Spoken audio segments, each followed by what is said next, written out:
नमस्कार दोस्तों, स्वागत है आपका BMJ एकेडमी में। दोस्तों, वर्ल्ड ज्योग्राफी के आज के इस वीडियो में हम दक्षिण अमेरिका की नदियों के बारे में पढ़ेंगे। दक्षिण अमेरिका में जितनी भी नदियां हैं, या तो वो एंडीज़ पर्वत श्रेणी से निकलती हैं या तो फिर ब्राज़ीलियन उच्च भूमि से निकलती हैं। दक्षिण अमेरिका की अधिकांश नदियाँ पूरब की ओर बहती है और दक्षिण अटलांटिक महासागर में अपना जल गिराती है।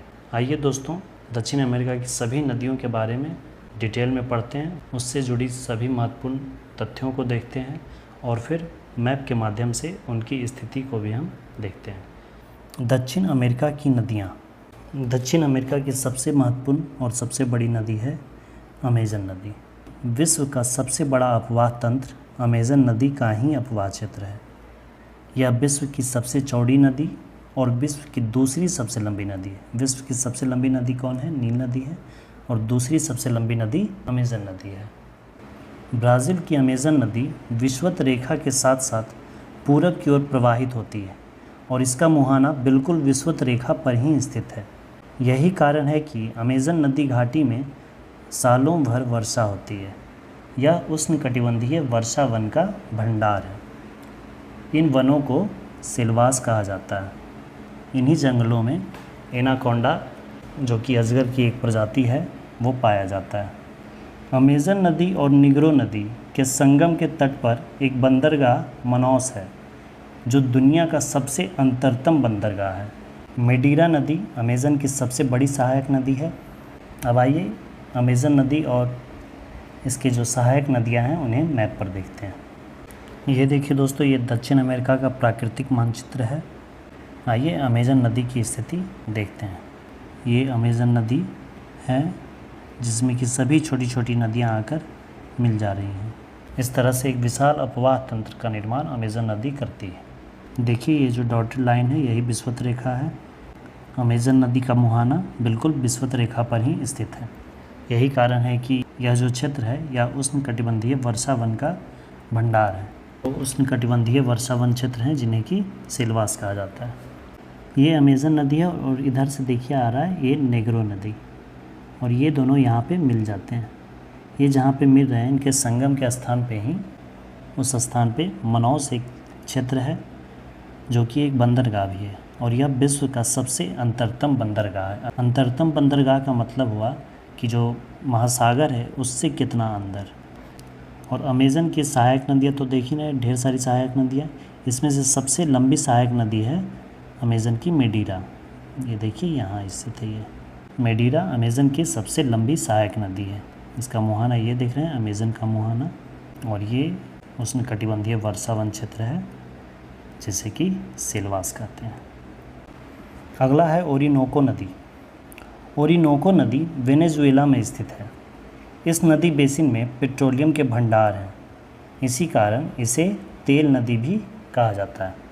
दुनिया में सर्वाधिक पेट्रोलियम का भंडार वेनेजुएला में ही है। वेनेजुएला में पेट्रोलियम के दो क्षेत्र हैं, पहला ओरिनोको नदी बेसिन और दूसरा माराकाइबो झील प्रदेश। ओरिनोको नदी देखिए एंडीज़ पर्वत से ही इसका उद्गम होता है और इसमें भी बहुत सारी नदियाँ इसमें मिल जाती हैं और फिर इस तरह से प्रवाहित होते हुए यहाँ ओरिनोको का मुहाना बनाती है। यह कोलंबिया और वेनेजुएला की बहुत ही महत्वपूर्ण नदी है। इसकी सहायक नदियों में कैरोनी है जो कि इधर से आती है, और इसी कैरोनी नदी पर ही एंजील जलप्रपात है जो कि विश्व का सबसे ऊंचा जलप्रपात स्थित है। यह नदी गुआना उच्च भूमि से निकलती है।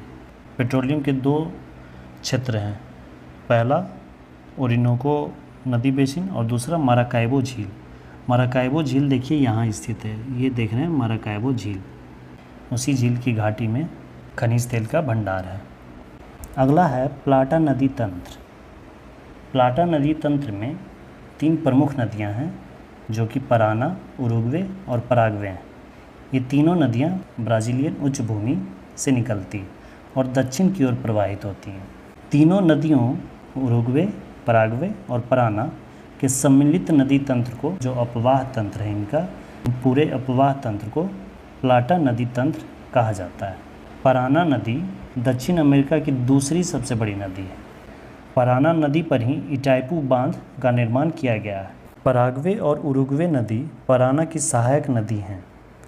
प्लाटा नदी तंत्र जिस संकरी घाटी में अपना जल गिराती है, जिस खाड़ी में जल गिराती है, उसे रियो डी प्लाटा नाम दिया गया है। दक्षिण की तरफ आने पे हमें मिलता है प्लाटा नदी तंत्र। प्लाटा नदी तंत्र में हम उरुग्वे, पराग्वे और पराना नदियों के बारे में पढ़ते हैं। पराना नदी का उद्गम ब्राज़ीलियन उच्चभूमि से ही होती है। देखिए यहाँ से पराना नदी का उद्गम होता है और इस तरह से दक्षिण की ओर प्रवाहित होती है। उरुग्वे का उद्गम भी ब्राज़ीलियन उच्चभूमि से ही होता है और ये भी दक्षिण की ओर प्रवाहित होती है।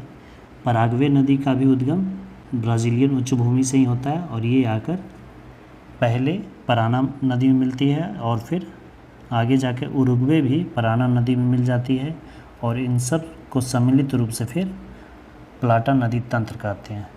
और ये सब जहाँ अपना मुहाना बनाती है उस मुहाना को रियो डी प्लाटा कहा जाता है। पराना नदी पर ही इटाइपू बांध बनाया गया है।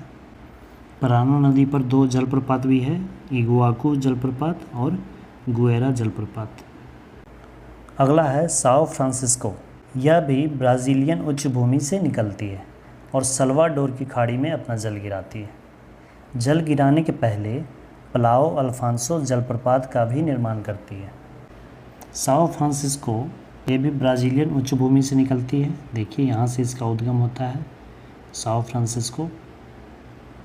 फ्रांसिस्को यहाँ से निकलती है और सोबिडिन्यो जलाशय से होते हुए सल्वाडोर की खाड़ी में अपना मुहाना बनाती है और उससे पहले यह पलाओ अल्फांसो जलप्रपात का भी निर्माण करती है। अगला है मैग्डलेना नदी।